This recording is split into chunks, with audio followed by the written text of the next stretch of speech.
We're just waiting for the Democratic caucus to end. So if everybody could just please be patient. They should be coming in momentarily.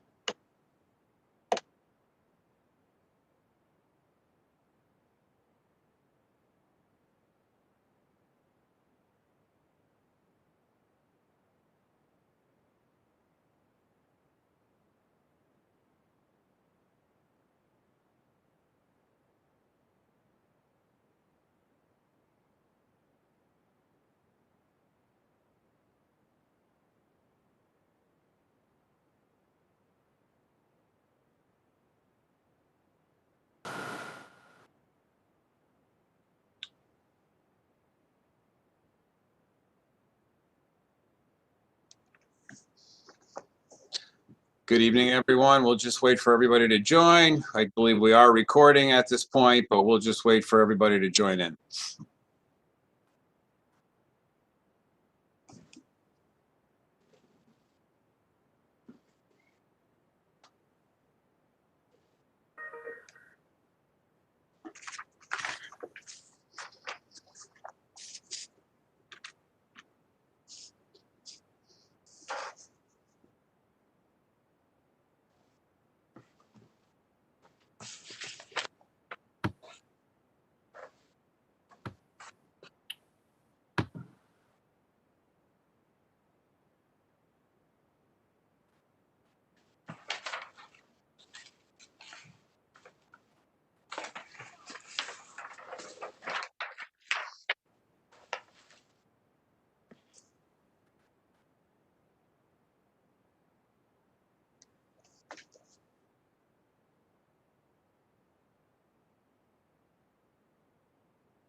Stacy, Councilwoman Hosky will not be joining us this evening, so let me know when everybody else is here. I think we may be there.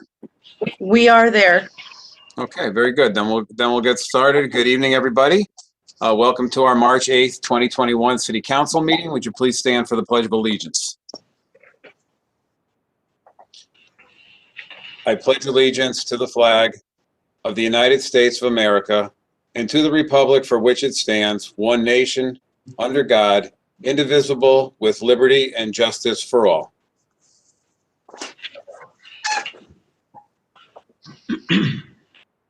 Okay, if I could ask everybody to put themselves on mute unless they have to speak, please.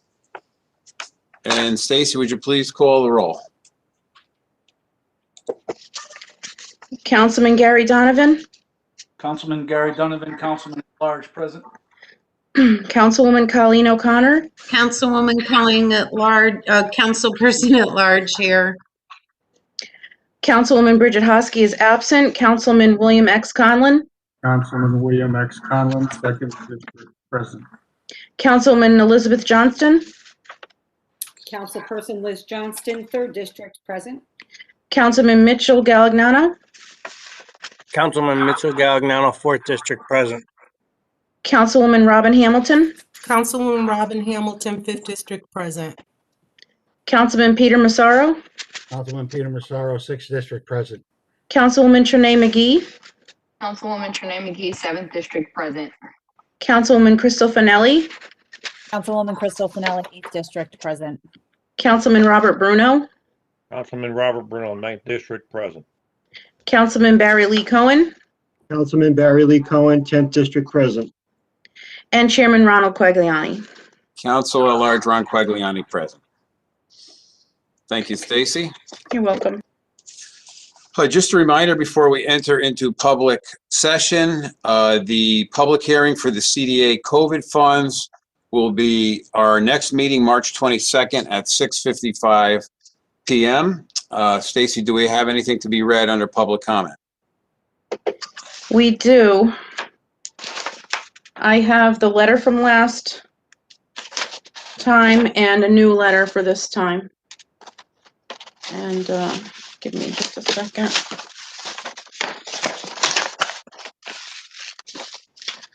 Okay. So the first is a letter from Eric A. Rogers, 493 Ocean Avenue, District 9. It says, City Council and Mayor Rossi, thank you for reading this letter. In my most recent letter read February 8th, 2021, I inquired about the Economic Development Commission's lack of meetings and my inability to find an economic development plan. Unfortunately, this inquiry went unaddressed by both the Economic Development Commission and the Mayor's office. Councilman Cohen and I did have a brief discussion. Secondly, I am of the opinion that the City of West Haven should have an economic development plan. To be effective, it should be posted publicly and updated regularly. As you are aware, the City of West Haven has over 25% of Connecticut's beaches, but appears to have little urgency to capitalize on this asset. Additionally, the downtown is in dire need of a facade improvement and cohesive focus. However, there appears to be a lack of any sort of solicitation to get preferred qualified tenants. Concurrently, we need events that will promote activity and drive foot traffic. These things cannot be accomplished when the Economic Development Commission has neither met or failed to have a quorum to meet for over a year now. Does the City of West Haven have either a short-term or long-term economic development plan? If not, we need a concrete strategy to develop one. Additionally, the lack of guidance during the pandemic further solidifies the discrepancy between the intention and action. The city's business owners were left in the dark. There were many questions. What programs are available on a statewide and national level? What is the City of West Haven doing to assist small businesses? What needs to be done to reopen? As economic development is the cornerstone of a successful city, it follows that constant communication with current business owners in a time of crisis should be a paramount concern. Mayor Rossi's re-election campaign in 2019 stressed the importance of economic development in West Haven. I hope that in the coming months we can work together to foster a vibrant business community to fulfill this promise. Eric A. Rogers, 493 Ocean Avenue.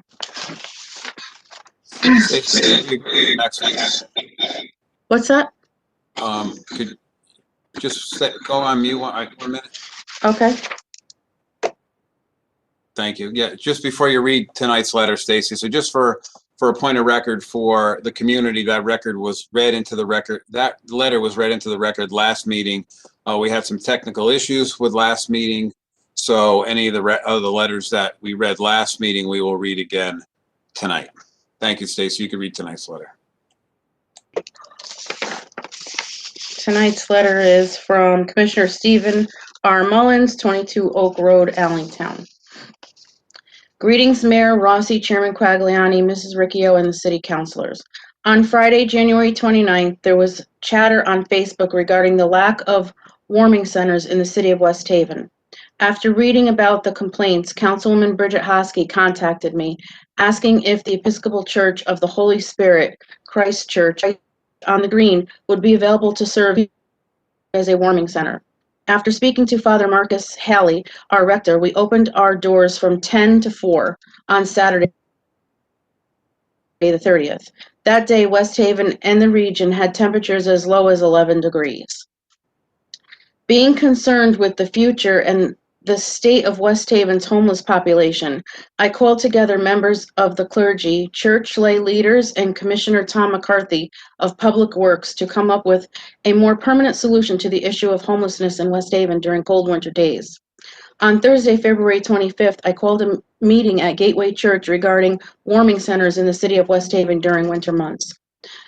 The meeting began at 7 p.m. Attending the meeting were Holly Palmer on behalf of Gateway, Nancy Stanowitz, Senior Warden of the Episcopal Church of the Holy Spirit, Katie Guthrie, Outreach Director of the Episcopal Church, Commissioner Tom McCarthy of the West Haven Department of Public Works, and myself.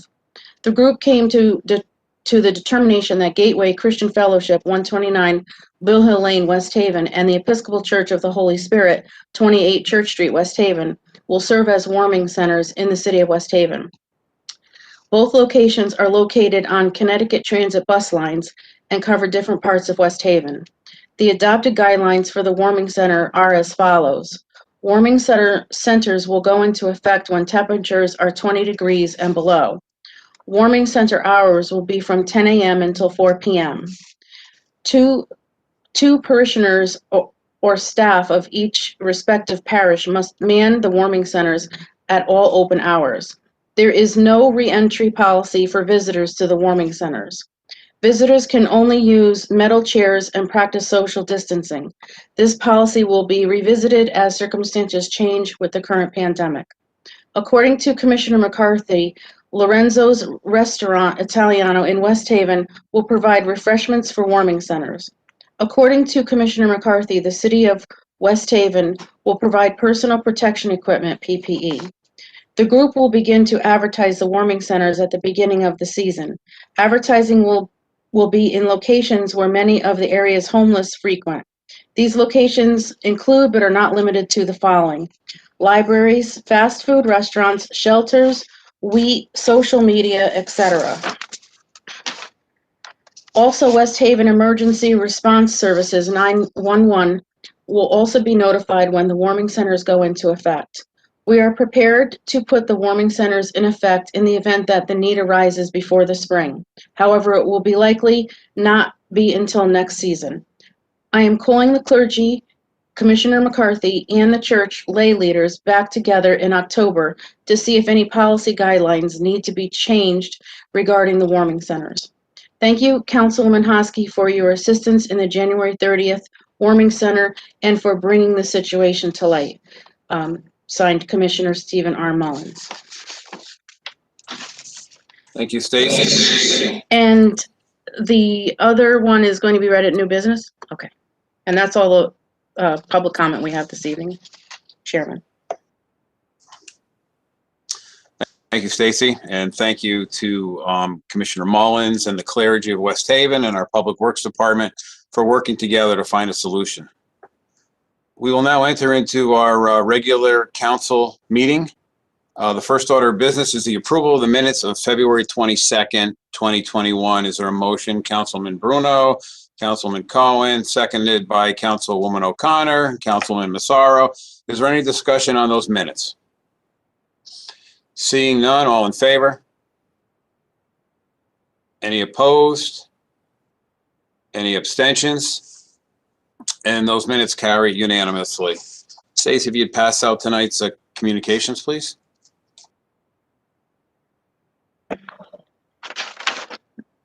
Just give me a minute.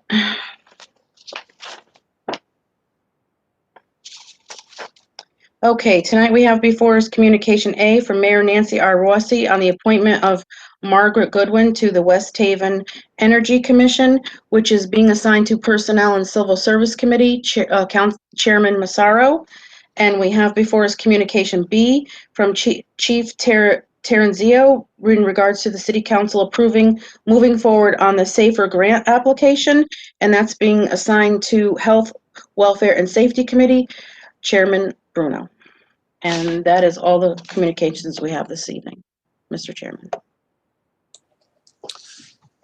Thank you, Stacy. We will recess into committee meetings. The first committee is the Personnel and Civil Service Committee. Councilman Massaro. Thank you, Mr. Chairman. It is 7:18. Personnel and Service Matters is in session. I have for us Councilwoman Hamilton, Councilwoman McGee, Councilman Bruno, Councilwoman O'Connor, and myself as the chair. We got before us Mrs. Goodwin that is applying for the energy, and I'd like to bring this in favor to everyone. She has a good resume and she's well qualified, and I would like to make a motion to accept this person. Councilman McGee, Bruno. Do I have a second? Thank you. Councilman Bruno, Councilman O'Connor. Any discussion? All in favor? Any opposed? Any abstentions? And we're all set at 7:19 for personnel and civil service matters. Thank you, Mr. Chairman. Oh, thank you, Councilman Massaro. Next committee to be heard from is the Finance Committee. Standing in for Councilwoman Hosky is Councilwoman Hamilton. Hi, Mr. Chairman. The time is now 7:20 and the Committee on Finance is in session. Persons on the committee, the members are Councilman Massaro, Councilman Bruno, Councilman Cohen, myself, and the absence of Councilwoman Hosky. Communication D from February 22nd's agenda is being held until our next meeting, Mr. Chairman. And that concludes finance, and the time is 7:20. Thank you, Councilwoman Hamilton. Next committee is the Tax Deferral Committee, Councilman Massaro. Thank you, Mr. Chairman. It's 7:21. Tax deferral is in session. Present is Councilwoman Hamilton, Councilman Cowan, Councilman Galliano, Councilwoman O'Connor, and myself as chair. The first deferral we got is from a Mr. Bernie Seawright. I would like to bring this forward as a denial because all the information is not filled out in the application. Do I have a second? Councilman Bruno, Councilman Hamilton. Any discussion? All in favor? You have discussion by Councilwoman Hamilton. I'm sorry. Go ahead. I'm sorry.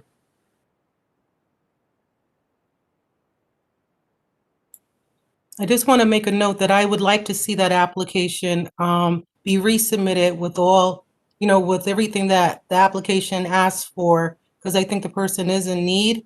So I hope to see that application back before us again. Thank you. Thank you. Any other questions? All in favor? Opposed? Any abstentions? Okay. We also have for us, in front of us, Mrs. Phillips on 64 Kilbourne Street. I'd like to bring this forward as giving her the abatement on said tax, on said interest rate. So moved. Thank you. Mitch, any discussion?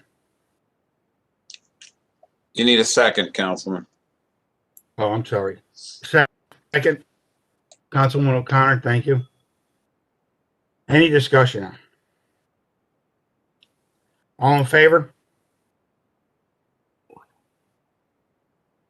Any opposed?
Walter on the line.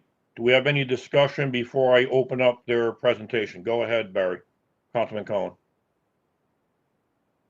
Thank you, Mr. Chair. And since they are going to present, I don't want to be repetitive. I'll ask my question. If it's going to be covered in the presentation, then by all means. I am in favor of this application. Absolutely support it 100%.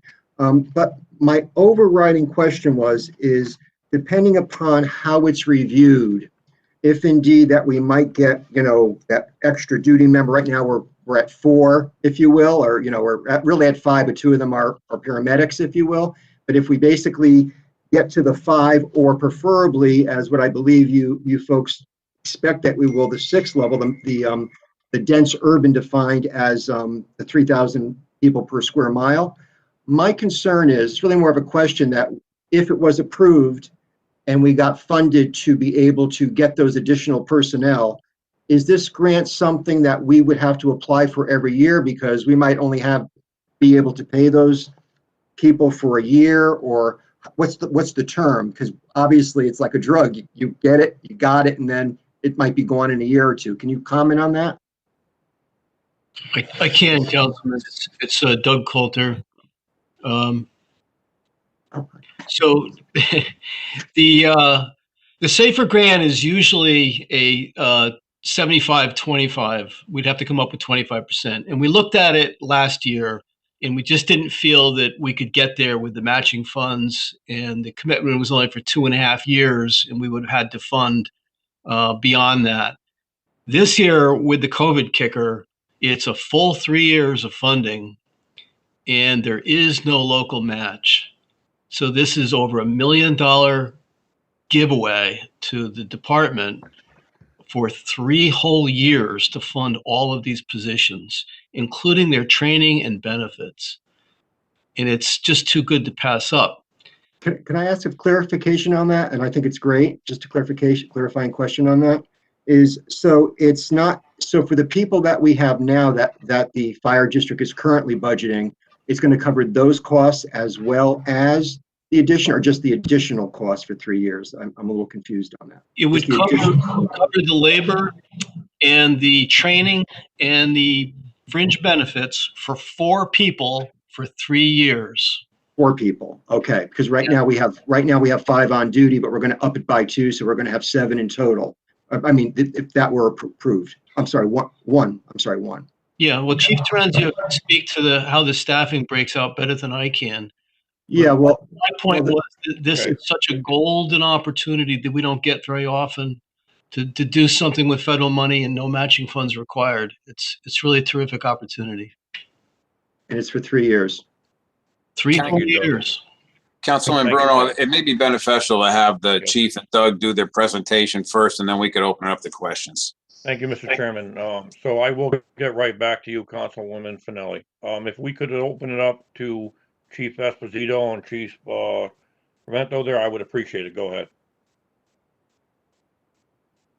Good evening, everybody. Thank you for this opportunity to explain this funding opportunity that's been forwarded to us. You're correct, Councilman, that this would be additional staffing, and it's for a full 3 years. And you're also correct that we have 5. But the 5 on duty, as you already pointed out, does not meet the minimum staffing levels as identified by the National Fire Protection Association for this type of demand area that we have. Currently, what's even more important to consider is the fact that when 2 of the 5 paramedic on duty are out responding to 67% of our total calls, which are EMS, that leaves only 3 staff to respond on a fire suppression unit.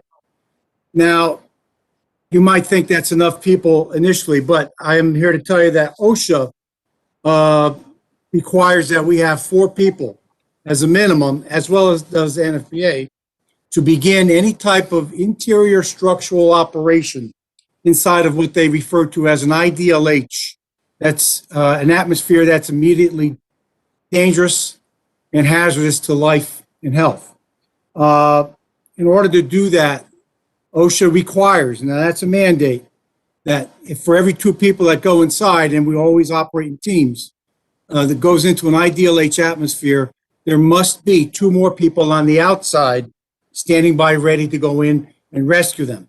Now that becomes critical when we respond to fires in our first 2 districts, as we are waiting for the rest of the cavalry to come from our robust mutual aid with the other 2 districts. There's a lot of minutes wasted that are precious. I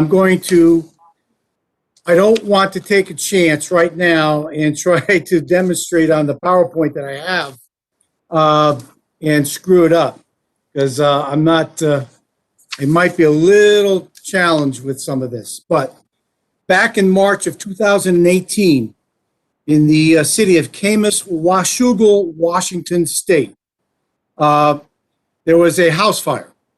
And that department responded with 2 staffed firefighters on an engine. The crew entered the burning dwelling without waiting for additional personnel. The crew successfully rescued a trapped victim.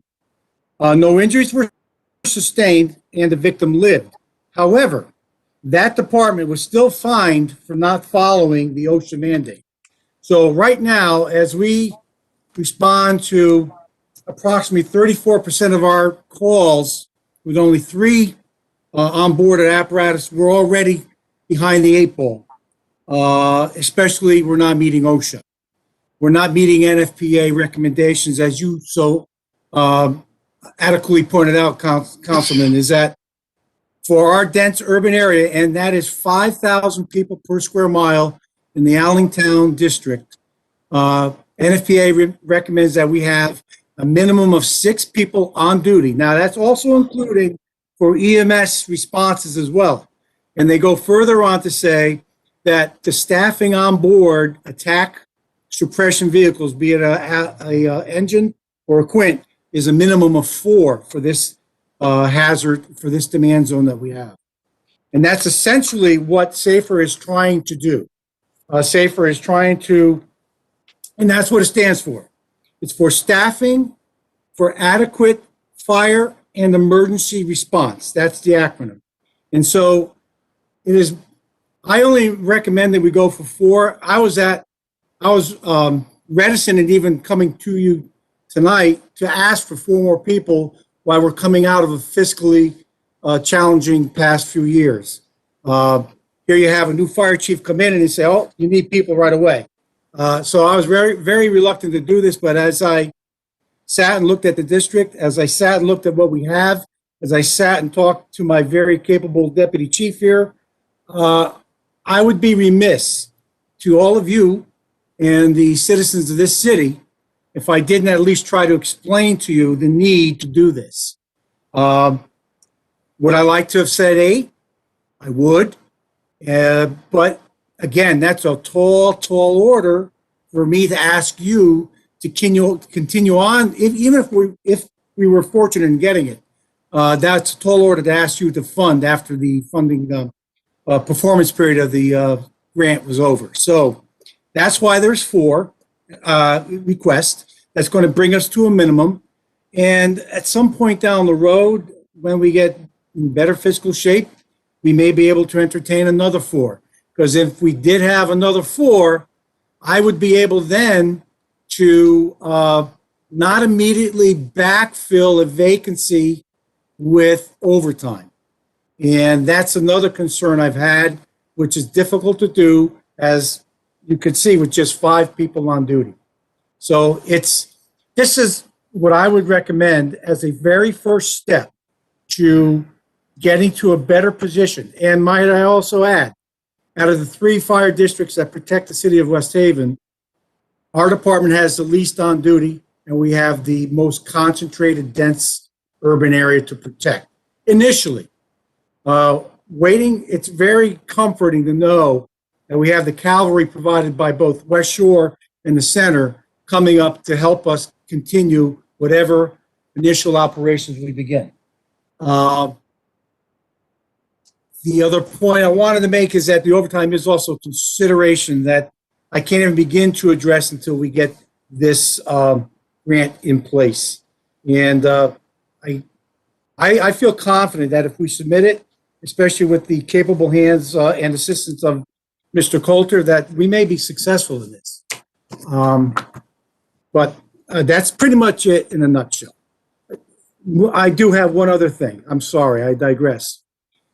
There's other option. The other thing I have recognized that I would like to also begin, and getting this SAFER grant would give me a vehicle to begin that, is to increase the diversity of the department. If I were able to get 4 more individuals, I have started some preliminary plans to increase the diversity through a focused recruitment.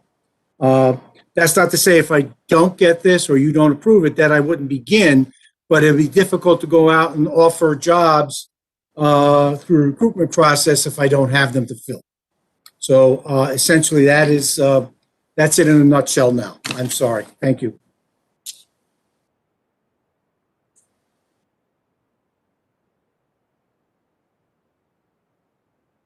Thank you, Chief. We appreciate that. So we do have a couple of questions, which I'm going to open it up to the floor for a second. And before I do so, I have a question of my own, and then I'll open it up if that's okay, Councilwoman Finelli. Chief, when this grant runs out, I mean, everybody's going to have the same question here. It's $1 million question. When the grant runs out, how are you counting on paying for these firefighters or firewomen that you're going to hire? Well, it would begin right away, Councilman, where in the upcoming budgets, and then we would have a full 3 years, is a line item that would be identified as SAFER, expanding program, where we would begin to fund over 3 years to begin the next, to be allocated for the 4th year in carrying on these positions. And you are correct. And this is the SAFER grant does identify that in its application process, where they actually ask, is it your department's intent to sustain the awarded positions after the completion of the period of performance? And does the department need governing body approval to accept and implement the award? So yes, that is a fact, and that's why I need to come to you, because I'm not authorized, number one, but number two, I need to answer these questions honestly. There are over these next 3 years, I would comb through the budget and identify other areas where we may be able to reallocate some of the expenditures we have now to put towards manpower. And we would begin building up over these 3 years, monies to be available in the 4th year and going forward to fund these positions after the performance, the period of performance. Okay, so Chief, if you have, correct me if I'm wrong, you have 5 guys on per shift now, right? Yes, sir. That the department has, that's what they've been running with Chief Esposito. Yes, we've been running with 5, yes. Right, so if you hired 3, that gets you to 8, which is where the rest of the departments are, right? The shore and the center, right? So Center. you need 4, or can you do it? Can you do it with just staff? Like, why are you going for 4? If you don't mind me asking. I'm going for 4 because that would give me 1 additional firefighter per shift, making it the total of 6. If I wanted to go to 7 and 8, obviously I would need 8 and 12 more people, which is a considerable amount of money, which I would be asking you to continue on. Like I said, if I had 6, 1 additional staff, we are at least going to be able to meet the OSHA mandate 100% of the time and have 6 people on duty as per the NFPA recommendation 100% of the time. I got you. Like I said, yeah, I was reluctant to even ask for this in this fiscal climate that we're in, and but I feel strongly about it. Okay, Chief, thank you. And with that, I'd like to open it up to the floor for more questions, if you don't mind, Chief. Councilwoman Finelli. Thank you, Councilman Bruno. Yeah, Councilman Bruno kind of asked my question, which was just after the 3 years, how we would pay for this. Do you know approximately what that total cost is going to be? Yes.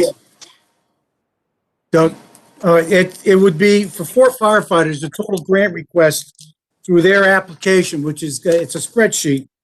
The total would be $1,112,618 for 3 years to fund 4 firefighter positions. And that's, I'm sorry, go ahead. Oh, no, you can finish what you were saying. And that's taken into account a year 1 firefighter, a year 2 firefighter, and a year 3 firefighter salaries and benefits, which we have calculated out. 3, 6 for the 3rd year. So it'd be, for the 1st year, it'd be $352,731, $373,784 a year the 2nd year, and then $386,100 for year 3. Now, Okay. I'm sorry, go ahead. No, sorry. I don't think it was clear. I meant more after those initial 3 years are up, that the state is covering what is the cost going to be for the city to sustain these positions. Well, it will continue on, and depending on contract negotiations, it would probably about another, let me see, Like 400,000, about close to there. probably just under 400,000. Now, you mentioned overtime. Do you anticipate there being a savings in overtime with these added positions? And if so, how much? I mean, will that help in Well, some I way? anticipate, well, I would anticipate, I'm sorry, go ahead. Oh, no, I said, is that going to help offset that amount Well, significantly? it will help offset for the next year or 2, and I'll tell you why. And I don't make this too public, but right now, our current contract only requires that I maintain 5 people on staff. Now, it kind of goes against what I'm trying to accomplish. It's that if I had a 6th person, anytime someone would be out for sick leave or special leave, I wouldn't have to backfill right away with an overtime person. But by doing that, I'm working against what I'm trying to do with the SAFER grant. So essentially, in order to kill the overtime, or I want to say kill it, but reduce it, I would almost need 8, because then I would be able to maintain my 6 minimum staffing and have a 7th person that would backfill any one vacancy at least. But overtime is created by minimum staffing requirements as per contract. And that's one way to control it. But this initially will help, but it won't help it forever on the overtime. Okay. All right. Thank you. Thank you, Councilwoman Finelli. Councilman Donovan? Thank you, Chairman Bruno. This is Doug. This is probably for you, obviously for you. Expiration. Like, how much time do we have to make this decision? Well, I have to file the grant Friday, no later than Friday. I'm going to try to file it Thursday. So we just need the council resolution allowing us to apply.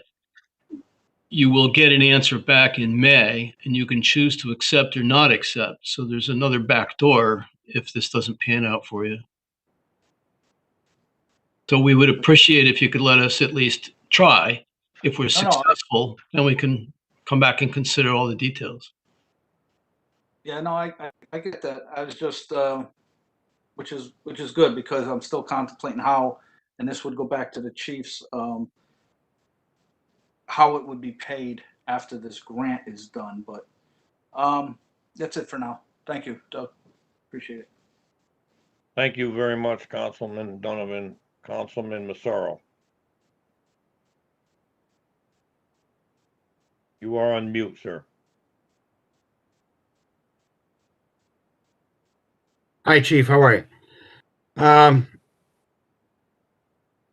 Years ago, I think Mike, Deputy Chief Esposito, could verify this. Years ago, we used to have a 6-man department, and it ended up being a 5-man department again because this district could not survive the 6 men because of the tax basis. So personally, I think there's going to be a problem in the future for the district. And secondly, the department, not only is it an old department, you got old buildings there. And right now we are looking into possibly building a new building. And also you're getting a new fire truck, which that grant only covers only 80% of it. You're going to end up paying 20% of that. And if you do end up building a firehouse, you got to take money out of your budget too. This is going to be pretty serious funds coming out of the Allentown district. Not only that, the Allentown district, just before you got sworn in, was in a hole for quite a bit of money. And we just bailed the Allentown district out, which we have a surplus. And I possibly maybe the first 3 years we're going to be good, but after that, I don't see it happening. Because number one, this city, for some reason, has a problem having the authority of departments to be on negotiations, meaning chiefs. A couple of times a contract was done with personnel with the fire service, and the chiefs were not invited into the negotiations, which I think is very important. And I understand what you're planning on doing as far as cutting down overtime, but if you're not in the negotiations and they negotiate something different altogether what you have planned without you being there, we got a problem. So I just a little bit skeptic of doing this. And also, Doug, if you get the grant and then you refuse it, you're going to have a black ball against you for quite a while in the city of West Haven. And that's been happening to quite a few fire districts that I know of that didn't grab their grant money. They ended up refusing it, and they were blackballed for about 3 or 4 years. So you got to be careful on what you do on that. That's all I got to say. Thank you very much. Thank you, Chief. Thank you, Councilman Massaro. Thank you for your input. Councilwoman McGee. Hello, thank you both for your time, for answering our questions and insightful information. I think this grant will do a great deal of something awesome in our city. The question that I have is, how can we, or what are the tools or the process that we're going to take to make sure that one of these 3 positions will be filled by a person of color or a woman? I think that's essential, obviously, to our fire department and something that we currently need. What steps can we take to ensure that that happens, or at least try to get it to happen?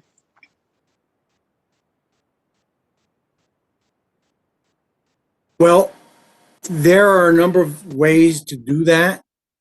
One thing that we do have to insist, though, is that it's done fairly, but it's through a recruitment process. It's a focused recruitment process. There are many programs out there provided by the NFPA and the International Association of Fire Chiefs that would help us develop and guide us into attempts to increase our diversity. In fact, we did have a female applicant in our last go-around who was already a paramedic, but she was still in school and has a great deal of interest to come work for the City of West Haven Fire Department, Allentown. We would have had the opportunity to put her on board this last time when we had to fill 2 vacancies, but she's still in paramedic school, and it would have conflicted with her completing her degree that come this spring. This fall, I'm sorry.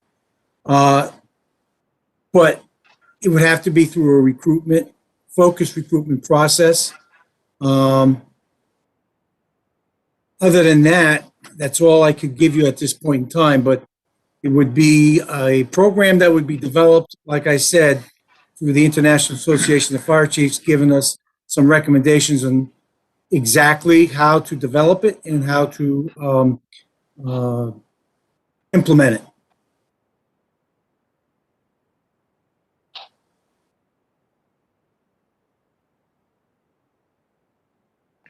Are you all set, Councilwoman McGee? You're on mute. Thank you. You're all good? Okay, Councilman Cohen. You're all muted. Yeah, I could yield it to, I've already spoken once. I can yield to Councilwoman Hamilton and come back if you'd like in a cycle, whatever you Sorry, prefer. I didn't see Councilwoman Hamilton. Did you have I'm gonna something, I'm gonna mute myself. Councilwoman Hamilton? Thank you, Councilman Cohen. I appreciate that. Hello, Chief, and grants writer, Doug. Thank you all for being here. There's a couple of things I need to know. And, you know, we sat down and we talked about a few things, and it is a wonderful opportunity, but we just have to make sure that we can afford the opportunity, because then it's not an opportunity, right? What does this look like? Can somebody tell me, with 4 additional staff members, firefighters, what does that look like for a mill rate? Because that's what my constituents are going to make me answer to. What's the mill rate cost in this?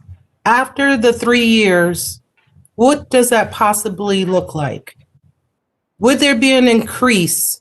And what could that increase be? And as Councilman Massaro wrote, there's other things, spoke on, which I didn't think of. And then there's other things to think of too. How much would that cost our constituents? And before you answer that, I just want to correct Councilman Massaro. We were not bailed out. We were taxed out, right? We paid our debt. No one bailed us out. We had supplements and we were taxed every year with an increase. So I just want to correct that, no, on the record, nobody bailed us out. So somebody please tell me, what does that look like in a mill rate for 4 additional firefighters?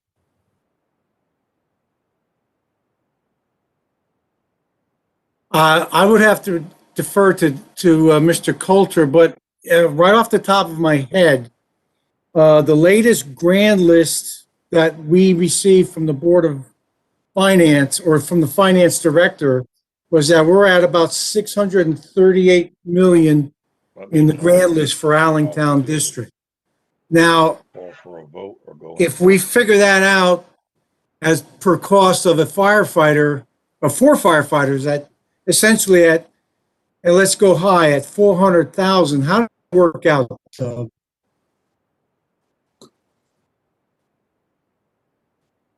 You caught me without notes, Chief. I think we came up with about 3/8 of a mil the last time we looked at that. But there's a couple of things to keep in mind. One is that the grand list is escalating very quickly this year because of the real estate percentage. So we're going to get a bump in valuation that's going to cover some of that before we have to look at the mill rate.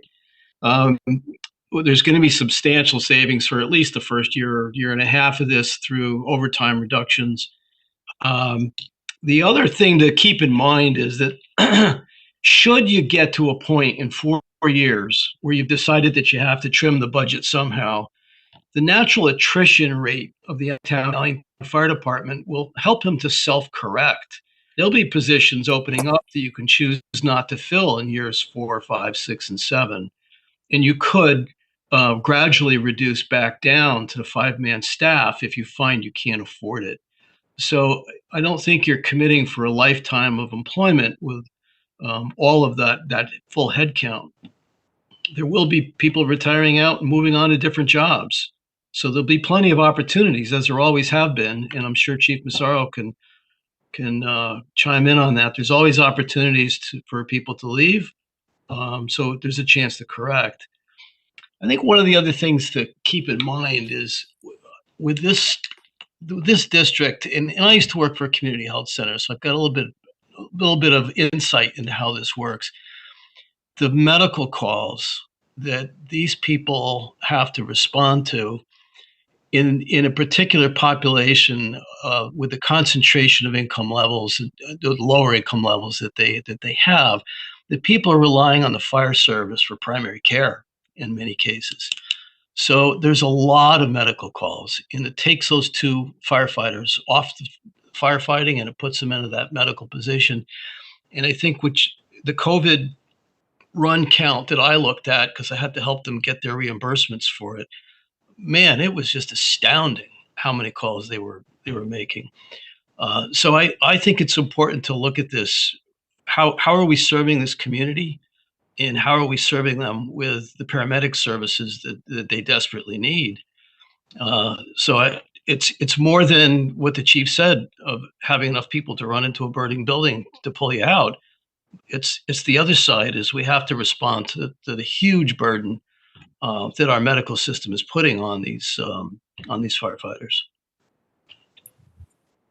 Yep, and I understand that, and I can appreciate that, Doug, but I'm still speaking of like a mill rate increase and the burden that would put on the taxpayers. I do understand that concern. I hear you, but I'm really, really focusing. I can't when I knock on the door and someone asks me why, I can't say that speech. It would mean nothing. I have to be able to say, this is why, this is how much it costs, this is why the mill rate went up. It just has to be something solid. That's what they want to hear. We have been burdened with taxes, and I understand safety, Chief. I understand it, and I would like to see a more secure force also. So it's just that balancing act that I have to do, and and so do my fellow council people. So please bear with us as we process this, okay? Thank you, Doug. You're welcome. If I could just summarize, I think that there's a couple of things to look at. You got 3 years of free labor, absolutely free, $1 million in your pocket. If it's not working out, natural attrition will give you a chance to correct if you can't raise the mill rate. And you may not have to. The grand list may raise enough funds that you don't have to do the mill rate. Those are the 3 considerations for you.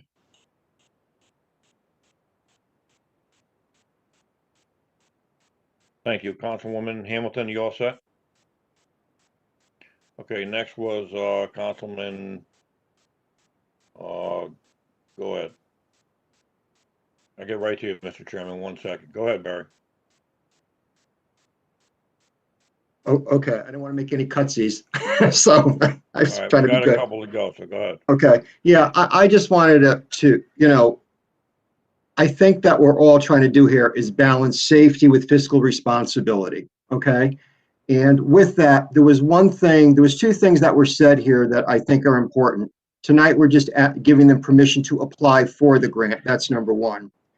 Number 2, I heard it said briefly, and I would require this or urge this, is that those 4 officers remain in that separate line item of SAFER, because they should not be thrown together. I think that the COVID funding, as much as it's needed, appreciated, along with this, it gets to be addictive. So it's going to be that fiscal responsibility that's going to drive us home. Even though the overtime might resolve some of it, it ain't going to be a small portion. You're talking $400,000 or more a year. And if you basically do the math in basically years, years 4, 5, and 6. Having said that, to the point that was already made, if we can't afford it, we basically bridge over the others. But in terms of the grand list, I don't buy the grand list as necessarily being the engine that's going to keep us alive over here. I think it's all going to come down to, beyond the fiscal responsibility, is really the economic development that's got to happen there to basically raise more revenues so that Allentown residents don't feel the pinch. So it's a combination of stuff. But again, safety and fiscal responsibility, and monitoring that line. And 3 years down the road, I would imagine perhaps there might be another SAFER grant that we could apply for, or something similar that we could renew those 3 positions, perhaps. We don't have a crystal ball today, what's going to happen, but that's a possibility. So, it's one of these things, you can't sneeze at $1 million or $1.1 million for essentially doing, covering us, but also to realize that these right now, if they were funded, and if it was approved, I should say, and funded, these should really be termed as these 3-year positions, and hopefully longer, but that's what they should be, separate line item. I'm sorry, Chief, I didn't see your hand up. Go ahead, please. You wanted to say something? Go ahead, chief. Real quick, just to answer Councilman Cohen's concern, you're correct, sir. However, what's also part of the safer process is to not just provide additional, but its overall is to replace any laid off firefighters. And I'll read right from the what they call the NOFO, the Notice of Funding Opportunity. And the safer eligibility activities is hiring activity, which offers grants to support applications to hire new additional firefighters or to change the status of part-time or paid on-call firefighters to full-time firefighters and rehire laid off firefighters or to retain firefighters who are facing layoffs. So to your point, if we were to get this and we have this free money for 3 years, and things go south, hopefully not, and we do have to lay off others, we can reapply to SAFER to reinstate those who are laid off, because that's what SAFER does. That's all SAFER wants to do. SAFER just wants to ensure that communities like ours that have a high incident rate of both EMS and fire, because I have to show them all those statistics in a 35-page application with, I don't know, Doug, how many narratives that we have to write? This is what they are looking to help us protect. And they use the NFPA and OSHA as the benchmarks. And we're not at the benchmark. So it would be, and I know I'm new here, and I don't know how much faith you have in me at this point, but if we were to get this 3 years funding for free, that we would be writing another SAFER grant again if we were facing layoffs, because that's what SAFER is for. Thank you. And I'm just going to close with, I'm just going to yield my floor and just say to Councilwoman Hamilton's point, we all appreciate it. I think we all want to support, at least I do. At the same time, $400,000 more per year in 4, 5, and 6, that can't happen. The city can't afford it, and the taxpayers in Allentown can't afford a 3/8 mil increase in taxes. So we have to just, knowing that we have the opportunity to reapply and readjust, as what you described, is a big plus. Thank you, Mr. Chair. Thank you, gentlemen. Chairman. Thank you, Councilman Cohen. Mr. Chairman, sorry about that. Go ahead, sir. Thank you, Councilman Bruno. So Chief, I formally met you before. Meet you. Welcome to Allentown. I spent a amount of my time. My question to you is, I understand your request for 4 because that will bring you to 6 on all 4 shifts. Is there, if you had to have just 2, are there 2 busier shifts that you would go to 6 first, and then if you had to mop up on a few years down the road and get another 2 to bring it to 6, a lesser busy Well, shift? certainly we could look at the history of the runs of when, I could do a whole thing with our program as to when we're busier, when we're not. But it would be difficult to try to justify it or explain it to the review panel up down in Washington, that they want to know how I'm going to do it 24/7. But I did think about that, Councilman. I did. It's a tough one. It's a tough one. And then, Councilman Bruno, I have a question for the Corp Counsel. I believe he's on the line. Councilor Tiernan, are you on the line? Yes, sir.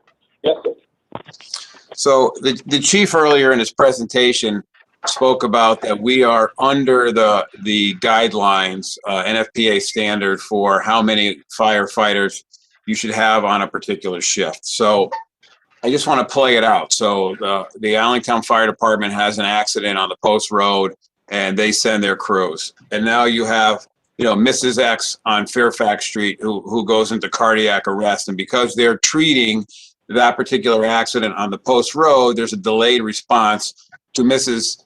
whoever's house on Fairfax Street. Because we're under that mandated threshold, is the city or the fire district open to liability?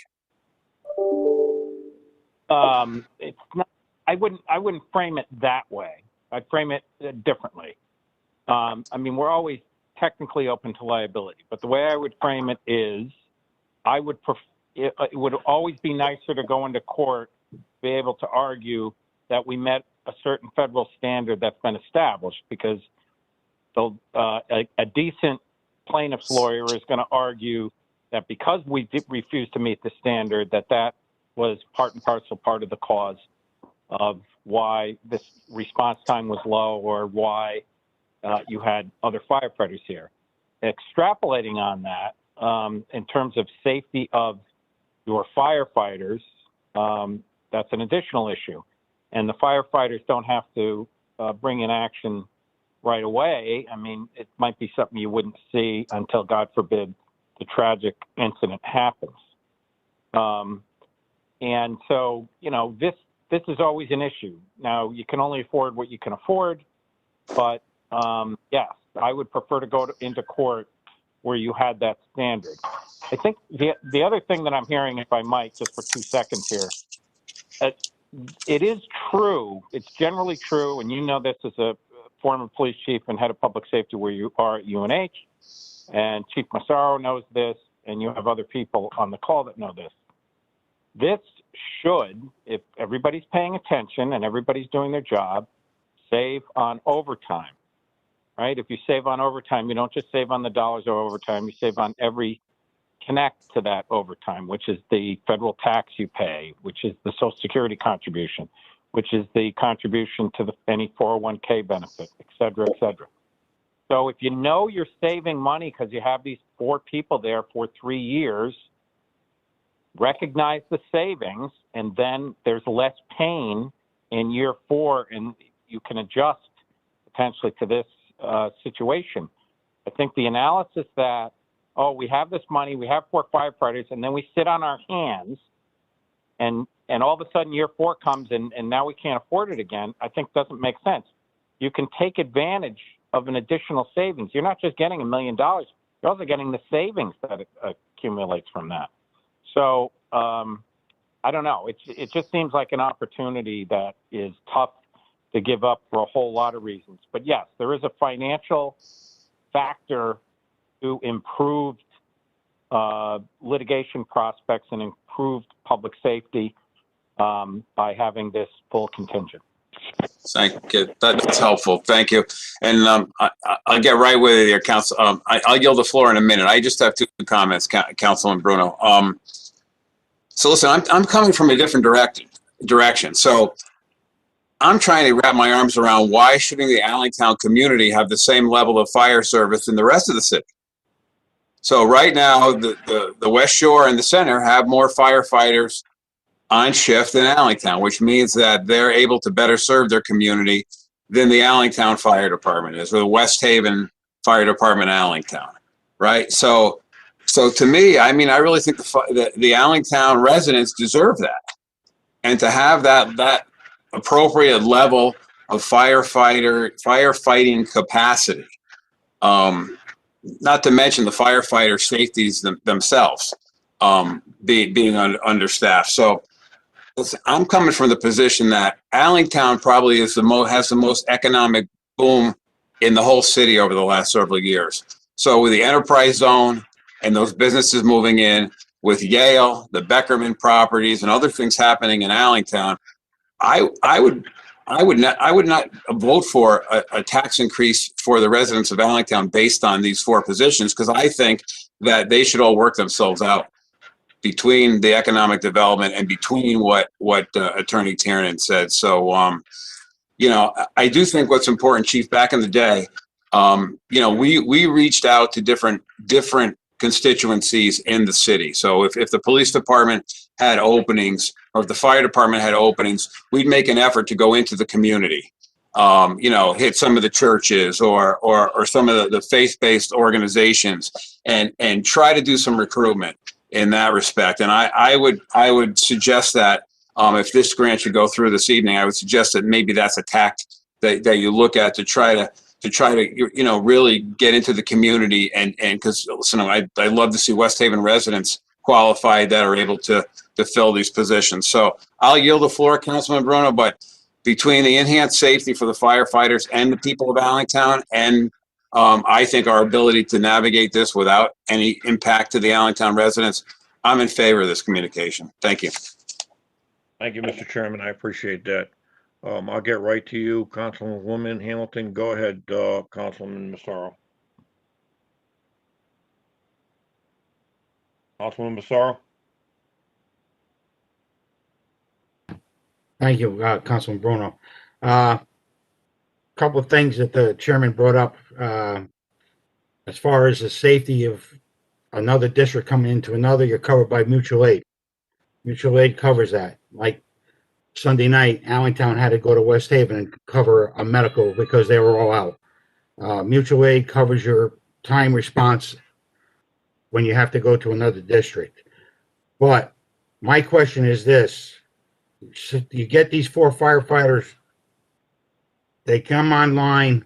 What happens when they find out there's no pension and they leave? Is there a stipulation in the grant that these guys got to stay to 3 years? I don't remember if there used to be one or not. Do they stay? So in other words, they can leave anytime they want. So we could train these guys, spend this money from the federal government, and they could leave and go to another department that has a pension. So that could be something else to look at. Secondly, you're bringing up about saving money on overtime. Remember this, and I think the chiefs know this, this June comes up negotiations for a new contract for the firefighters. So that could be changed. If somebody's not on the ball there, they could change that they require a 6-man shift. So as soon as one guy gets books off sick, they got to pay overtime right up front, like they do now. 5 men, soon one guy is off, it's man for man. So you got to be careful on that too. So there's a lot of aspects to look at this. Listen, I'm not totally against this.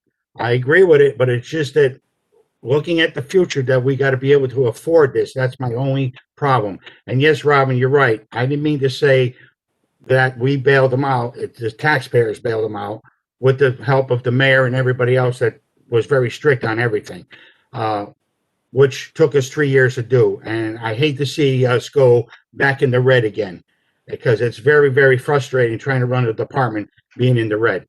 And that's all I have to say tonight. And thank you. Thank you very much, Councilman Massaro. Councilwoman Hamilton.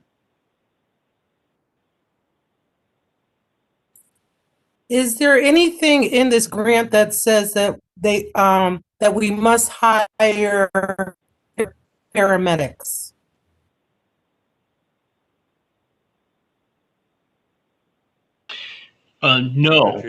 No, it's not specific. We can go either way, but I think, Chief, you can speak to, we look for firefighter EMTs. That's the basic training. Is that correct? That's correct. The basic training is firefighter 2 EMT.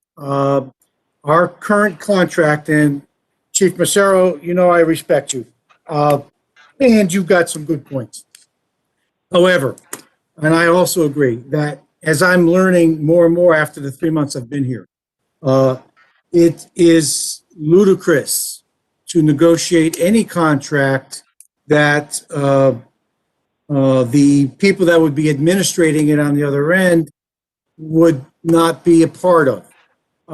And to that point, you're absolutely correct. Having been a firefighter myself for more years than I want to count, and having 3 sons that are firefighters as well, I know what goes on. They will want to increase that minimum.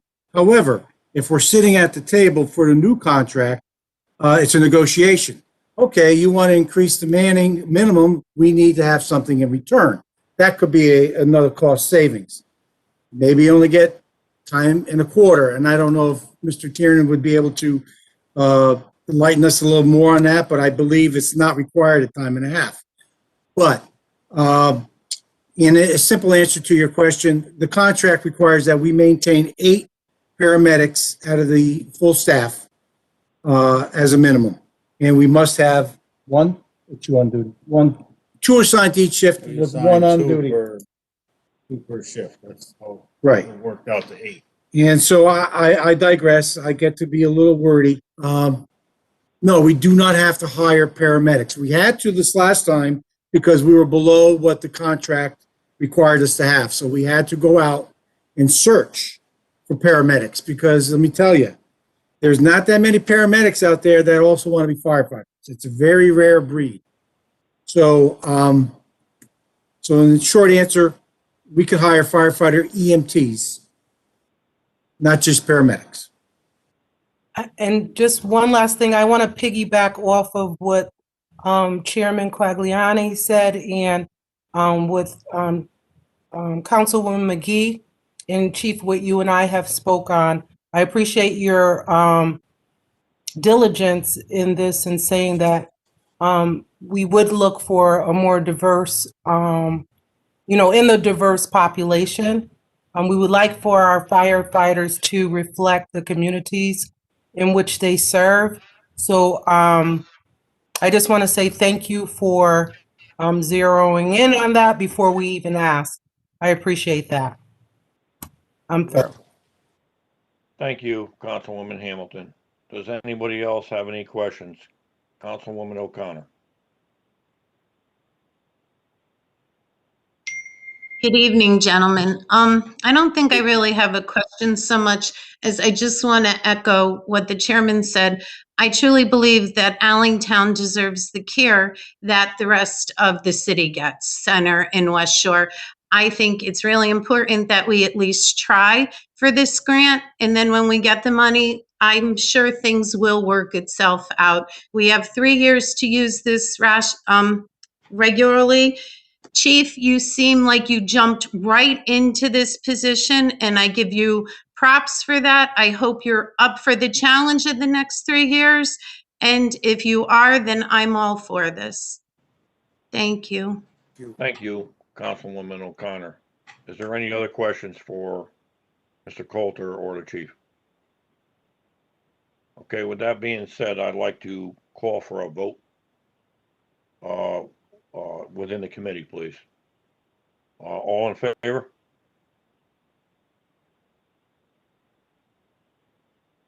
Any opposed? Any abstentions?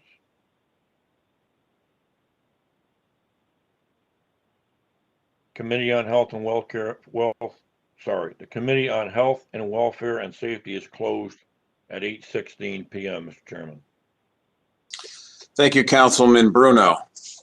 Next up on the agenda is unfinished business. I believe the Corp Council is with us this evening to give us a brief economic development update. Councilor, are you with us? Yes. The floor is yours, sir. So, first, happy Women's Day to everyone, for all the female members of the City Council, and to all the male members of the City Council. You were all born of women, so happy Women's Day to everybody. I hope we properly celebrate.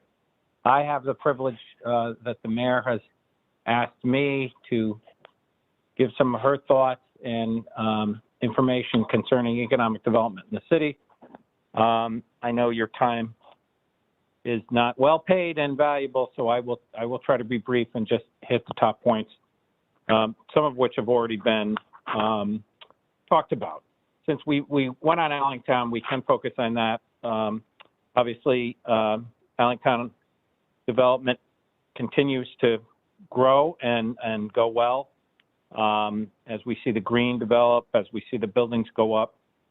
The library, we applied for some brownfield money to help out the developer there so that the city can maximize the purchase price, and that seems to be going in the right direction. We frequently meet with the developer to try to enhance that. We've had a lot of new small businesses open up, even though COVID has been an obstacle. I would encourage everybody to patronize the La Katrina restaurant, West Haven Pizza and Deli, which is in Allentown. Best Deal Floors, American Freight, and Yummy's Restaurant. I would also encourage you to patronize businesses that have expanded, like Jerry's Luncheonette, Capetta's, also in Allentown, Major League Barbershop, and West Haven Lumber, and my favorite seafood restaurant, Stowe's. In addition to that, we've talked about the enterprise zone. This is a good opportunity where the city has created a zone.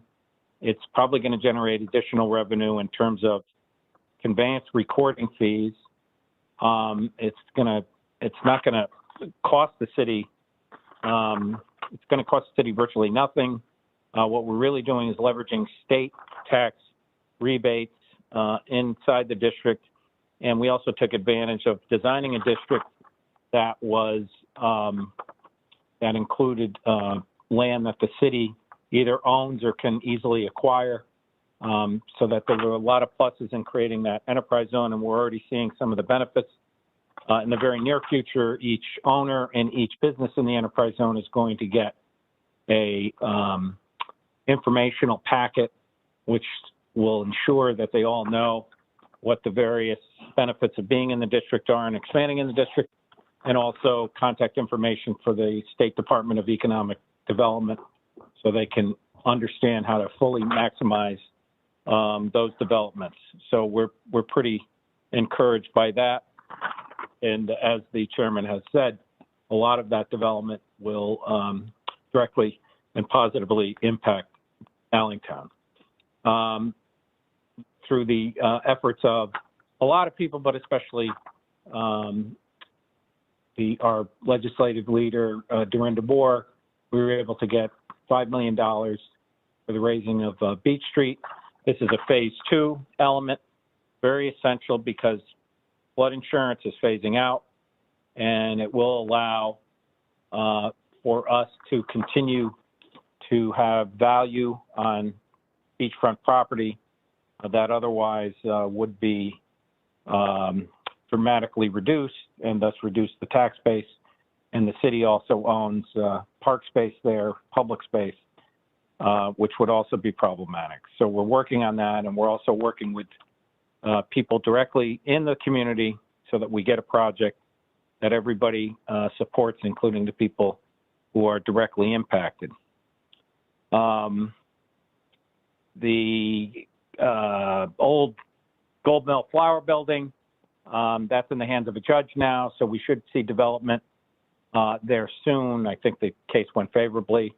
So we should see what I would call a super gas station there in the future. The Haven Special Task District is going to be brought to the floor of the legislature probably next week. So once they get that district, which the council has approved, that should go forward. And I think that's all the other points. Other than, we continue to work on our existing development contracts. We leverage, through the grant writer you heard from Doug Coulter, we leverage brownfield remediation money. So we're hoping to expand the developments we can get into a development picture, and we're hoping to bring additional funds to the city, but actually, bring property off the bench and into a taxable sphere, and a sphere where it's more productive.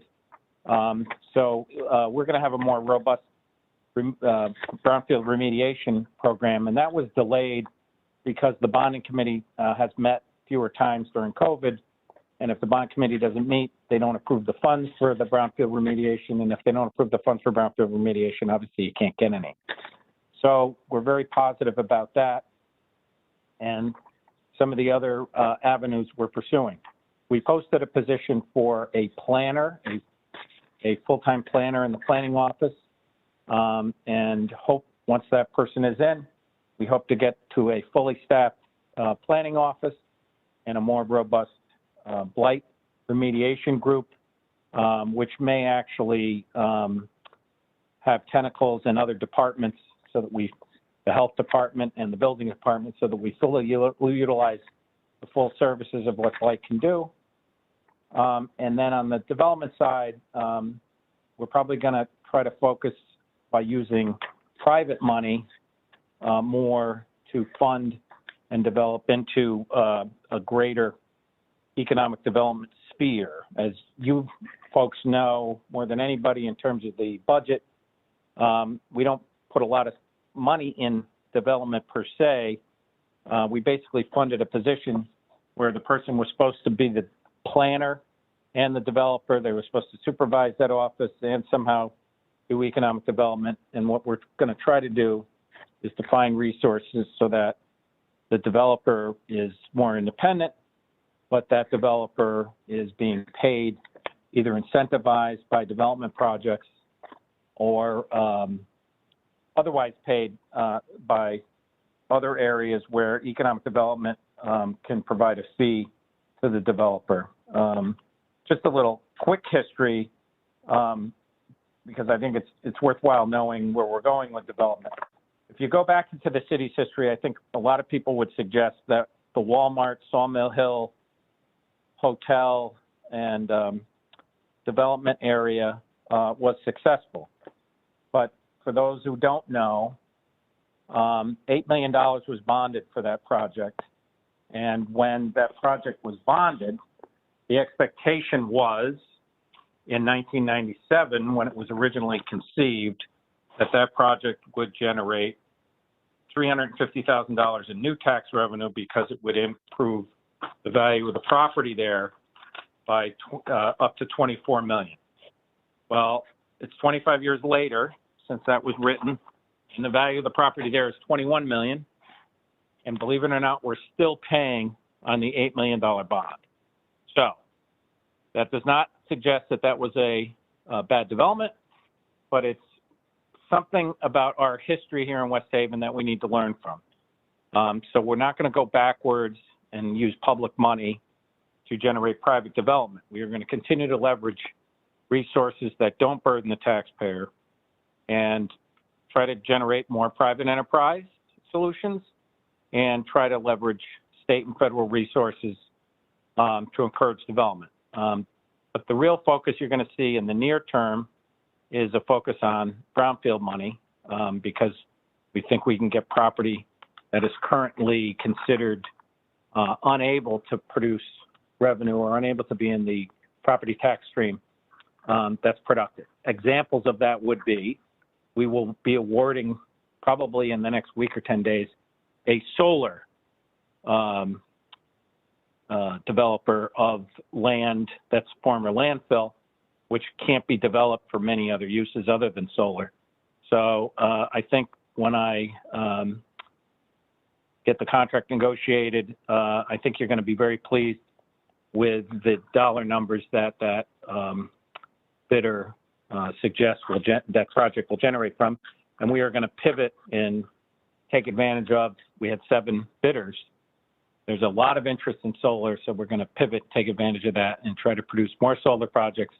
I think you're going to see interest in that you see if you drive by IKEA, you see the solar panels in the parking lot there. We're going to explore that, and we're going to explore other large surface areas where solar can be developed and generate revenue for the city. Also on the development side, the LAS group is currently surveying elements to monetize and increase the monetization of parking in the city. So we hope to come out with COVID and have in place additional monetization of parking as hopefully things continue to open up and we see more activity in the roadways. So that's pretty much where we stand now. And I think if you revisit some of these things in the next 30 days, you'll be pleased to hear things are moving in the right direction in terms of most of the stuff that I've hit on. Thank you, Mr. Chairman. Lee, thank you. I'll open it up to the council for questions, but I think I'll just ask you if you could give an update on the schools and the conference center, if you have any update. Yeah, so the schools we included with the brownfield money in terms of the numbers that the developer needs to make for a profitable operation. Brownfield remediation of some sort would be helpful, but he is active in the buildings. He was in there this week. He's had architects in all 3. He is reworking his schematics and trying to get his numbers to a point where he can begin the project. But obviously, remediation is a necessary first element. We should have information back from the grants fairly short term, maybe not as short as 90 days. So I would anticipate those projects moving pretty quickly. I did talk with him this week about access and different aspects of the development, and he seems encouraged that the developments can continue and go forward. However, I have we are continuing to explore backup plans just in case. So those properties continue to get marketed to any other entities of interest. And if a better deal came along, then we might come with the council. But right now we're secure with the bids that he had, and with the project moving forward. I think as COVID changes, as the spring comes, I think you're going to see more activity in all three of those buildings until he knows which building is the best to focus on to maximize the dollars. He may go with, right now he's looking at all three, but he may focus on just one building depending on how his financing goes.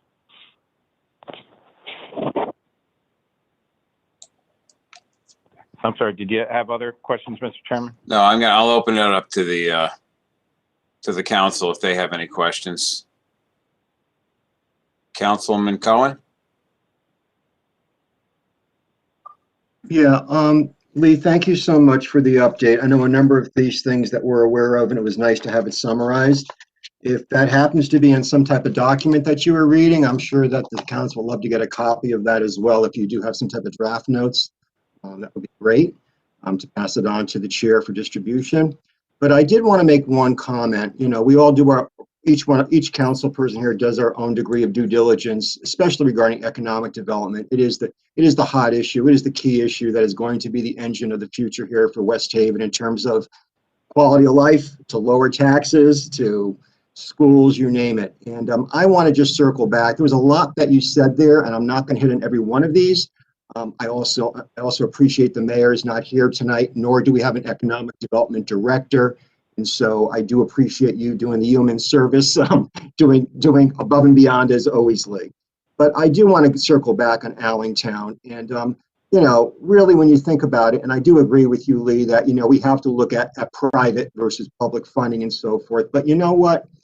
What have we really been doing for Allentown? And I just want to give you my perspective, having talked to developers, having talked to property managers, having been in the business world here in West Haven, having dealt with properties for quite a long time, and watching Allentown, and I'm watching the pandemic, and I do want to share this with you as a fellow professional, not having your vast knowledge, but really it does concern me, Allentown. What is the city doing to support Allentown specifically?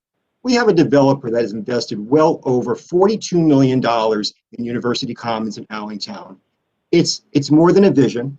It's brick and mortar reality. We got it there right now. What have we done to help him? It's a fact that there are significant vacancies right now at the Atwood and Parkview, both of those buildings. And we all know until these vacancies can be further reduced or dramatically reduced, as a matter of fact, we should expect, I hope not, but we should anticipate that phase 3, the forest, as well as phase 4, we'll call the old library, will probably be further delayed until those vacancies get done. That is real estate 101. Fill your vacancies. Get at least a 70% vacancy cap. They don't have it. We also seem to lack a focus on the one major development, this University Commons, that could be West Haven's jewel in the crown to showcase other developers, real estate brokers, and investors. We're not doing that right now, in my opinion, and other opinions as well, having talked to several important key stakeholders. University Commons has and will be built with no tax incentive, unlike the Haven, which has stalled for years with the special taxation district allowing for more excuses. This is a $42 million project, I'll repeat, that did not have any type of cash infusion, and I don't believe that we've helped to the degree that we should privately. If we don't have a successful launch of University Commons, then many, including myself, are rightfully concerned that this could be a predictor of the future for the Havens as well as other projects throughout our city. Like I've been saying since when I got on the council and prior to the council, success breeds success, and that University Commons will entice other developers to come and build in our city. They see something, they see it's been successful, they want to be part of the West Haven success. Let's use this outstanding opportunity in Allentown. Let's get it moving. We're supposed to be open for business. To do so is going to create jobs, it's going to lower our tax burden on our residents. Allentown's within our grasp. So again, I wish that I understand we don't have an economic development director, and Lee, I thank you for all of your work, and I'm not trying, I don't even want a response, Lee, to be honest with you. I'm just basically venting frustration from other developers and other property managers that I've taken the time to talk to about, are you getting the help you need? Are you getting the assistance you need? Is West Haven easy to do business with? Lee, the answers are not at all optimistic. So again, we have to have the success in Allentown. It's going to breed success, period. We don't do that. Everything else we're talking about is there's some vision there, there's things that we want to go after, but without that marketing plan, without that strategic plan with deadline, with more saying that we're going to do something, deadlines and milestones, we have not gotten that. And so again, I am just stating what I believe to be true. And again, I am not anticipating and not trying to put you on the spot, but when you said that things are moving along in Allentown, I have to respectfully disagree. They're moving to a degree, but the city has to help some more to fill those vacancies. That's all I had to say. There's much more I want to say on the other things, but I want to yield the floor to others. But that was really, with respect, needed to be clarified. Thank you. Thank you. Are there any other council members that have any comments or questions for Attorney Tiernan? Councilman Donovan. Good evening, Lee. Thank you again for doing this. I do agree that we do need to help bring in some business, especially over in Allentown. I may have missed it before with the Seven Rock Conference. I don't know if you brought that up or mentioned it. Are we anywhere with that? I apologize. That was something mentioned by the chairman, and he did ask me to comment on it, and I didn't. So, yes, I talked to and meet with the developer. I probably met with him 2 or 3 times in person, but with a mask, socially distanced. And I talk with him and meet virtually with him on the phone. So he has a very educated, robust plan to develop that site. All I can tell you is his plan envisions creating more, not less, public space by leveraging the parking in a way that it creates more, not less, public space. And I think when he's finally done, assuming everything and the numbers work, and he's on a fairly short leash in terms of the time frame, that everybody's going to be happy. He's still very enthusiastic. His team is still in place. He has fairly significant equity partners.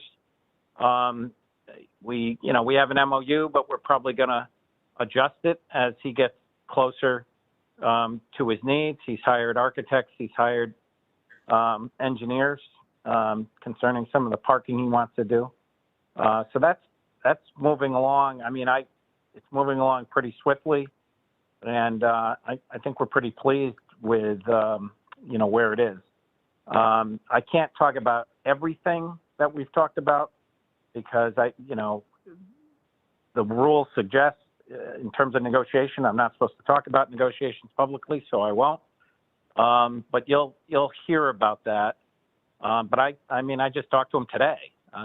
So we speak quite frequently, and I haven't had a negative conversation yet. So it's all positive. He's working hard to make the project a reality, and tweaking it as things happen. I mean, in terms of I actually have preliminary plans that he obviously paid somebody to do about the project, pretty detailed plans. So he's spending money.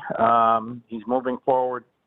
And if there's any adjustments that need to be made to get to the final plan, you know, we'll make those adjustments. If there's significant adjustments, obviously we have to come back to the council and make sure you guys agree to those adjustments. But it's moving along quite well. I think everybody is going to be pleased with the end result. I appreciate that. Thank you very much, Lee. That's all I have, Chairman. Thank you. Thank you, Councilman Donovan. Any other council members have a question for Attorney Tiernan? Seeing none, Lee, thank you for the update this evening. Thank you, Mr. Chairman.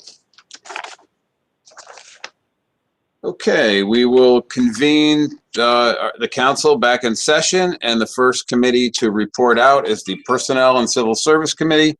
Councilman Massaro. Thank you, Mr. Chairman. It's 8:41.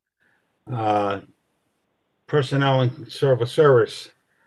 To the Honorable City Council of the City of West Haven, your Committee on the Personnel and Civil Service, to whom was referred to as a matter as an appointment of Margaret Goodwin of West Haven Energy Commission. Reports on the committee met on the 8th day of March 2021 to consider said matter. It was unanimous opinion of the committee the following motion to be presented. Resolved, the appointment of Margaret Goodwin of 246 Peck Avenue, West Haven, to the West Haven Energy Commission, effective immediately and will expire on February 25th, 2023, to fill the vacancy to be approved. Before I move the question, Councilman Massaro, just a point of order. Our clerk, Stacy, has lost her internet connection, and we have, I don't want to say our backup because he's more than that. We have Mike DeMassa, who joined the call, who will take over the meeting until we get Stacy back. So Councilman Massaro has brought forward communication A from Mayor Nancy R. Rossi on the appointment of Margaret Goodwin to the West Haven Energy Commission. Is there a second? Second by Councilwoman Hamilton. Councilwoman O'Connor. Is there any discussion? Seeing none, all in favor? Is there anyone opposed? Are there any abstentions? And that motion passes unanimously. Thank you, Mr. Chairman. That's it on Personnel and Civil Service. Thank you, Councilman Massaro. Next up is the Finance Committee, covering for Councilman Hosky is Councilwoman Hamilton. Thank you, Councilman. Thank you, Chairman Quagliani. Your communication on finance is being held. That concludes that communication. Thank you. Thank you, Councilwoman Hamilton. Next committee is the Tax Deferral Committee, Councilman Massaro. Thank you, Mr. Chairman. At 8:43, we are declining and denying the first abatement for Mr. Bernie Sedright to fulfill his application completely. He has not done that. So we are denying that. Councilman Massaro, do you have the resolution you could read into the record? Yeah, I can. I understand. Disregard that. So I got you. I'm sorry. Yeah, So Councilman Massaro's brought forward communication H from the 2/22/21 agenda from taxpayer Bernie C. Wright in regards to an abatement of interest and fees on taxes. A motion is brought forward as a motion to deny. Is there a second? Second by Councilman Conlon, Bruno, Donovan. Is there any discussion on that? Seeing no discussion, all in favor?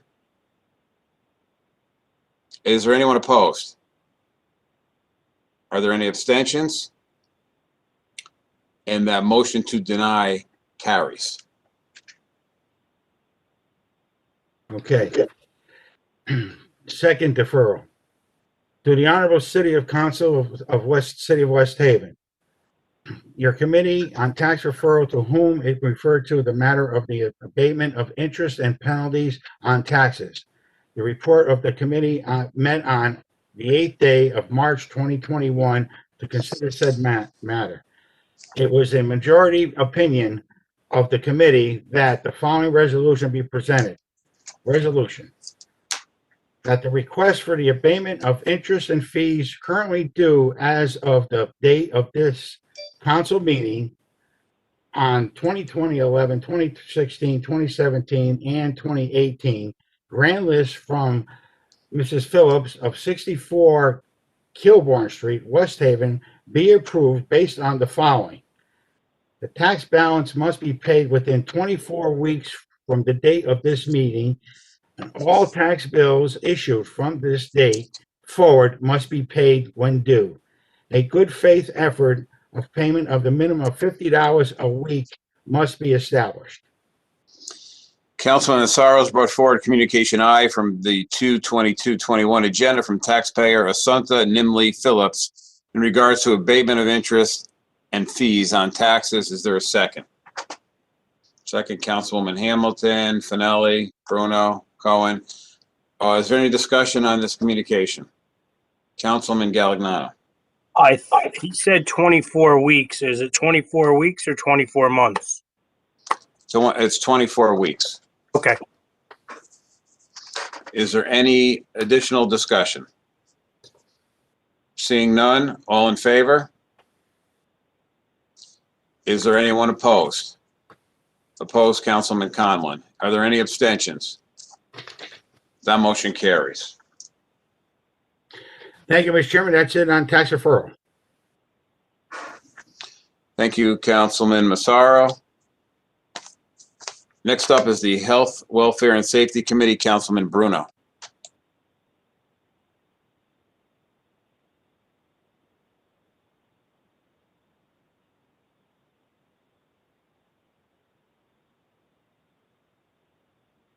Chairman.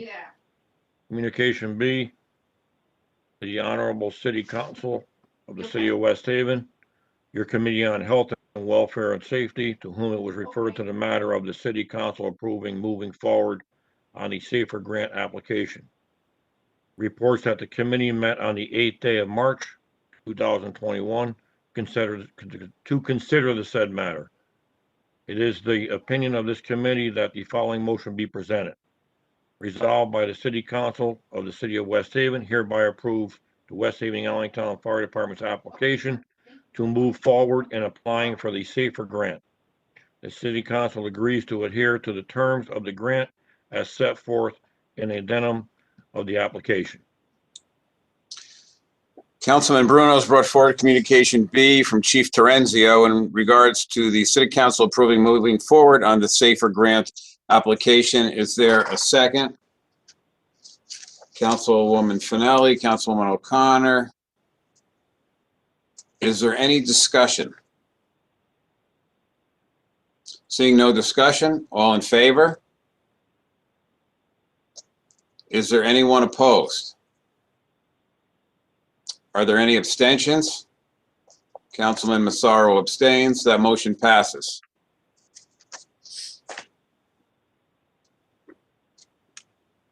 All set, Councilman Bruno? I am all set. Thank you, Mr. Chairman. Thank you, Councilman Bruno. Adoption of ordinances previously presented. There are none. Council liaison reports. Councilman Bruno. Yes, Mr. Chairman. As an update to the incident I mentioned to the council a few weeks ago, the officer involved has written a letter that I'd like to ask the clerk to read in. Clerk DeMassa, are you able to do that for us?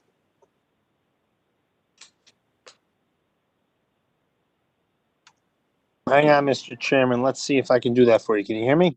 I can, yes, thank you. All right, perfect. Hang on. Pull that letter up. To chair members, I'd like to first off introduce myself. I'm Officer Victor D. Simeone. I've been serving the City of West Haven since May 20th, 2016. Currently, I am assigned to the Patrol Division in addition to the Special Events Unit. On January 6th of this year, I was injured in the line of duty when a suspect stole a police cruiser and struck me. I'd like to put this aside for a moment while I give you a background on me. I've been a certified police officer in Connecticut since 2013, having served the communities of New Britain, Southbury, West Haven for the past 5 years. In this time, I've performed and been in several life-saving situations such as CPR on a teen shot in the chest with a handgun, placed tourniquets on stabbing victims, and pulled passengers out of vehicles on fire and in severe incidents. Some of my fonder moments, I've delivered a baby boy, de-escalated situation that could have been turned deadly. My work doesn't stop there, though. In West Haven community alone, I've stopped to play baseball with a group of kids who filmed in the intersection, uploaded to social media. From the intersection, I've organized 2 baseball games with the West Haven teams against the team West Haven officers, and together we organized a fundraiser. I've been the recipient of the Domestic Violence Award for helping victims of domestic violence. In addition, I'm a certified instructor, a field training officer, crisis intervention, and de-escalation certified, to name a few. There have been several times over the past year which brought me to thinking of turning in my badge, and I'm not alone in the state and the department. I write to call your attention to the bravery of West Haven police who serve the city honorably. This letter has taken some time to write, as I've been trying to formulate just how to properly explain my feelings. Understand these past weeks have been very surreal in many ways that are unimaginable by most. On January 6, 2021, we all know the events that occurred and very clearly shows the issues plaguing the state and a microcosm of the rest of our country. I wanted to clarify and put in your perspective of what happened on that day. If you've watched the news or been on social media, there is a video capturing the events which transpired on January 6th, which I, Officer Victor DeSimone, and Officer Dominic Migliaro were dragged and struck by a suspect in a stolen police cruiser. I've watched this video and a few others that clearly show the juvenile suspect drive straight at me, in which I am positive was an effort to take my life. As I was dragged in the door jamb of the cruiser, I was struck in which way made me land in front of the vehicle, initially on my back. I flipped over to my stomach, looking at the cruiser as I heard the vehicle shift into drive and heard the wheels start screeching. While hearing this, I saw the cruiser start to drive at me. I won't bore anyone with the psychological or physical breakdown which occurs under stress, but often, time slowed down and reaction can occur called tunnel vision. For example, if you look through a pair of binoculars, you lose complete sight of the peripheral vision. You just see exactly what you're looking at and everything else is blurred or black. I saw the Ford logo coming directly at me. In the moment, there was only one feeling in my mind, complete and utter fear. Anyone, and I mean anyone, who tries to say they don't get scared is a complete liar. My training, however, alongside my physical fitness, dedication, and body's natural fight or flight response saved my life. If I didn't move exactly when I did, even a second or two later, I have no doubt you'd be speaking at my funeral. This moment, the one filled with fear, it's not like movies and TV shows. Your life doesn't flash before your eyes, and there isn't a flash of the most loved ones. I was extremely lucky, only having my lower leg stuck by the cruiser. I've always been a strong person, both mentally and physically. In the instant, by a complete test to the statement. On that day and days following, I received telephone calls and text messages from fellow brother and sister officers, a select few elected officials, friends and family, all of which is very humbling. When all calmed down and I sat by myself in severe physical pain and added stressors began to set in. I am now out of work, but I will be able to pay my bills, go grocery shopping, and how will I ever take my dog outside and not be able to walk? Yes, the city has workers' compensation, and does every agency, but the stressor that keeps me up at night is a very real question. What if this is something I can't come back from? Right now, I'm going to each doctor appointment with the gut-wrenching fear that I'm going to be told I have a disability that will not allow me to work as a police officer anymore. The past year has been a full attack on police around the country, put into scrutiny of the defund the police movement. Frankly, this message has created a divide that I've never seen before, having civilians speaking with me daily and how unfathomable to believe it's real. There are wrongdoers in every profession. That can't be denied, but there is not one officer I know of that wakes up in the morning and says, I want to take someone's life today. I stress this sentiment. Police officers take the job to help others. It's a calling that we serve. Most people run away from danger, which cops run towards it. But since this movement has started, there is no doubt that there is a correction with the astronomical increase in crime rates across the country, in Connecticut and in the Haven area. In the Haven area, robberies, carjackings numbers have skyrocketed, which the incident on January 6th all stemmed from. On January 6th, there is absolutely no doubt every officer on scene showed admirable amount of professionalism, showcasing we care about the prevention of life, the preservation, of life. In the past 5 years since being in West Haven, I've seen great police officers leave for other agencies, and I can't blame them. Other agencies offer higher salaries, shorter probation periods, better benefits, but most importantly, a defined pension plan. When Officer Mike Doyle was injured approximately 4 years ago, there was a discussion that started. What would happen to us as a 401k members if this happened to one of us? Officer Doyle was fortunate to have been under the pension system when he was forced to medically retire due to his sustained injuries.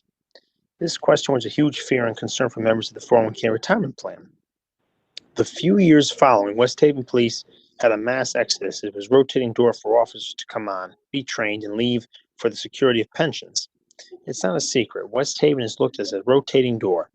Well-qualified candidates use it as a stepping stone to move on to places such as Wallingford, Fairfield, Middletown, and Monroe, to name a few. At one point, West Haven PD was down to 97 sworn members, where it was supposed to be roughly 137. Being down so much, we had to hire, thus being in large groups at once. Meanwhile, the city union board tried coming to the agreement to bring back the pension plan. I was told 5 officers ago that would have a pension back when I transferred here. Most officers lost faith and left when new hires are still being told that we will have a pension back line. Meanwhile, Branford and Rocky Hill have gotten pensions back. I've seen a large number of my coworkers leave for better futures while I put my hopes into West Haven bringing a pension back for us because I want to continue serving West Haven. In my professional opinion, this incident will be catalyst for a new wave of resignations for transfers like Officer Doyle was a few years ago. In the past month, I've had numerous coworkers hint at the idea of applying to departments because what's going through. I have no doubt in my mind it will be a domino effect and will start in the near future because nobody can afford to get injured for their town, city, and community and be left behind. I'm 30 years old now. If this incident forces me to retire, I cannot live on my 401k, but I've built a resume and have opened doors for more opportunities. I know the Defund the Police movement has factored into the ideology of bringing back the pension, and there are some who represent the city who may not be fond of police. I saw this as a challenge. Do 40 hours of a ride-along time with officers. Sit in the passenger seat. I'll give you my bulletproof vest so you can see exactly what we see. After that, you can judge someone till you walk on a mile in their shoes. I also ask that the city and the elected officials represent us, fight and push for the acquisition of a pension system for the West Haven Police Department because the officer put their lives on the line daily to protect the citizens. Respectfully, Officer Victor D. Simone, badge 251. Mr. Chairman, that is the letter. Thank you, Michael, for reading that into the record. Again, as a point of order, this letter was read into the record at our last meeting, but due to technical issues, we felt it was appropriate to read it again into the record. On behalf of the council, we wish Officer DeSimone, hopefully he's had a full recovery, and the council hopes that that's the case. And I believe the mayor last time when she was on the call indicated that she is meeting with the Milliman, who's the actuary, and beginning discussions regarding gathering data for a potential review of the current 401k system and a potential transfer to a defined benefit plan. So that is the update. Councilman Bruno, anything else to add? No, Mr. Chairman, that'll do it. Thank you. Thank you. Are there any other council liaison reports this evening? Seeing none, is there any new business this evening? Councilwoman McGee. Thank you, Chairman. I just wanted to say happy International Women's Day, and just to spotlight some of the incredible women that we have here on our council. I thought about a few reflective things of their character and what makes them advocates. And starting with Councilwoman Finelli, she is well reserved, but she is a quiet storm. Councilwoman Colleen, she is kind-hearted and she's a team playing advocate. Councilwoman Johnston is a mover and a shaker with a no-nonsense attitude. That is her advocacy. Councilwoman Hamilton is a listener, and she is a bridge builder and a helpful advocate. And Councilwoman Bridget, who's not here with us tonight, is a passionate and assertive advocate. I think it's so important that we highlight the history that we are making here, especially because we do it because we do it from our hearts. We don't do it with the intention of notoriety or recognition, but it's important for you to be celebrated. So happy International Women's Day to the women of the West Haven City Council. Absolutely. Happy International Women's Day, and we are very fortunate to have this group of fine women serve with us. So thank you very much. Is there any other new business? Councilwoman Hamilton. And Councilwoman McGee, let's see, you are a strong young warrior, and I appreciate that. I just wanted to make a announcement that every Saturday in March, there will be closed distribution at the Savin Rock Plaza, 232, and the time is from 11 a.m. to 2 p.m. You're welcome to stop in and say hello, as many of the council people have done. We took last Saturday, we just did drop-offs, and boy, did we get a lot. So please, please, please, if you know anybody that needs, men even, if you know any men that need clothing, we got a generous donation, so please send them our way. And it'll be good to see some of your faces, just to stop in and say hello. We won't put you to work, but just it'd be nice for you to stop by and say hello. Thank you. Thank you, Councilwoman Hamilton. Is there any other new business? Seeing none, I will take a motion to adjourn. Councilwoman Dunn. Mr. Chairman? Mr. Chairman? Seconded by, yeah, oh, yes, I'm sorry. Yeah, this just quick. In celebration of Women's Month and International Women's Day, I will be sharing with the council. I know, Mr. Chairman, we tried to have this done for the anniversary of the women's right to vote. But of course, as everyone knows, West Haven's the only community in the state that never discriminated against women voting, by virtue of the fact that we didn't become a town until 1921. But I have found a record from Mrs. R. Gladys Bragdon from July of 1918.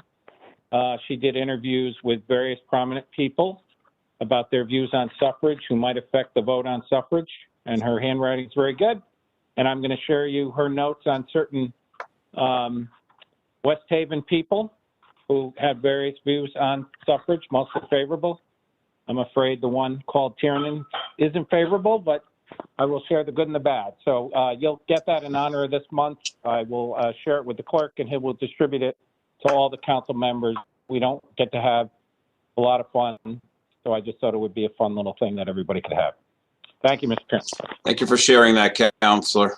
So there's a motion and a second. All in favor of adjourning?